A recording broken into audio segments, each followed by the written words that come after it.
जय श्री हरि।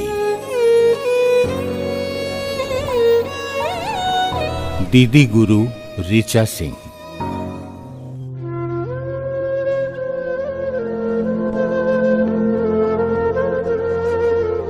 प्रेम से बोलिए जय श्री हरि। इंसान सोचता है कि हमारे जीवन में सुख ही सुख हो, लेकिन यह कैसे संभव है?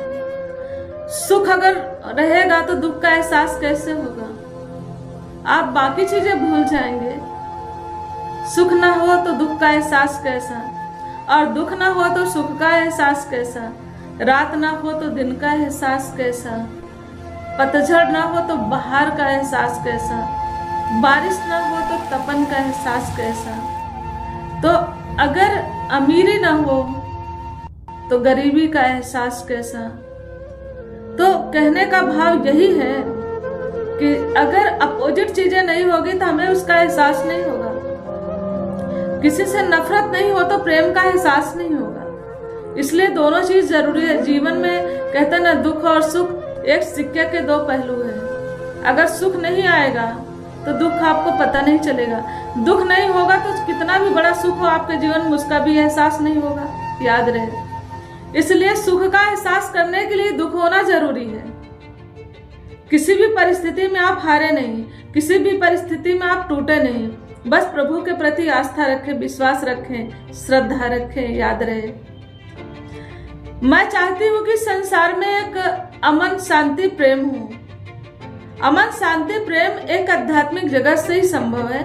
जब तक आप आध्यात्मिक नहीं बनेंगे तब तक आप कुछ भी बन जाए कोई मतलब नहीं है।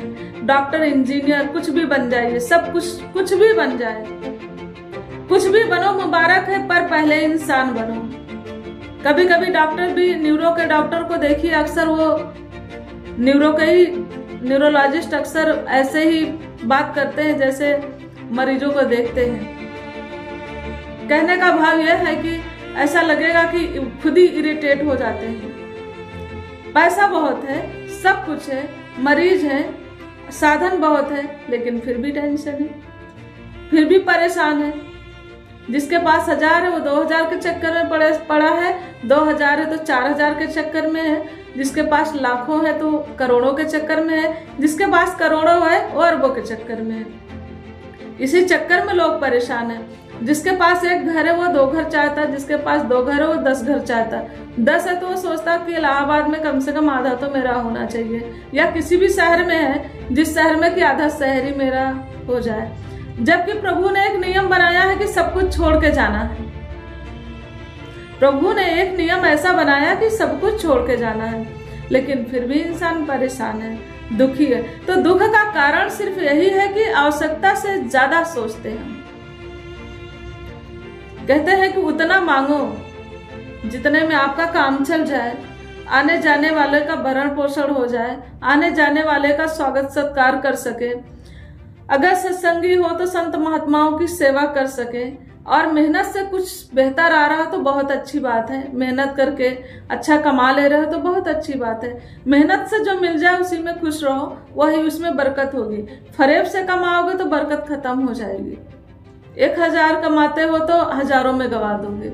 अगर मेहनत की कमाई हुई दौलत 500 है तो वो आपके 5000 के बराबर काम करेगी।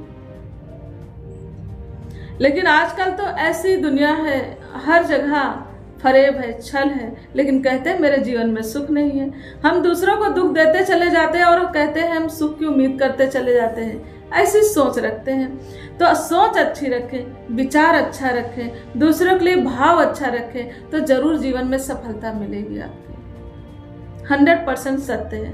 अगर कुछ अच्छा चाहते हो तो कुछ अच्छा देना शुरू कर दो। अच्छा देने का मतलब अच्छा व्यवहार, प्रेम की भाषा, सेवा भावना, तभी जीवन में कुछ अच्छा हो सकता है, अदरवाइज नहीं हो सकता है। तो ऐसी सोच के साथ अपने जीवन को जिए, ताकि जीवन में सुख के भागीदार आप भी बने और दूसरों को सुखी कर सकें। जैसे कहते हैं ना, अगर आपके अंदर ईर्ष्या है तो ईर्ष्या देंगे, आपके अंदर प्रेम है तो प्रेम देंगे, आपके अंदर जलन है तो किसी के प्रति वही भावना क्रिएट करेंगे। तो कहने का भाव है कि आप अच्छे विचारों से सुशोभित हो, दूसरों को भी अच्छी भावनाओं से आप अपने लिए तो आप अच्छा सोचते हो, दूसरों के भी एक अच्छी भावनाओं से ओतप्रोत कर सके, ऐसी मांग मांगे सत्संग से।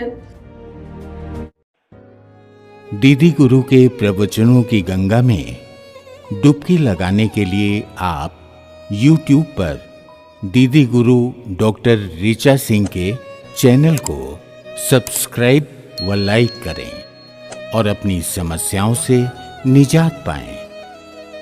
जय श्री हरि। सबका मालिक एक है।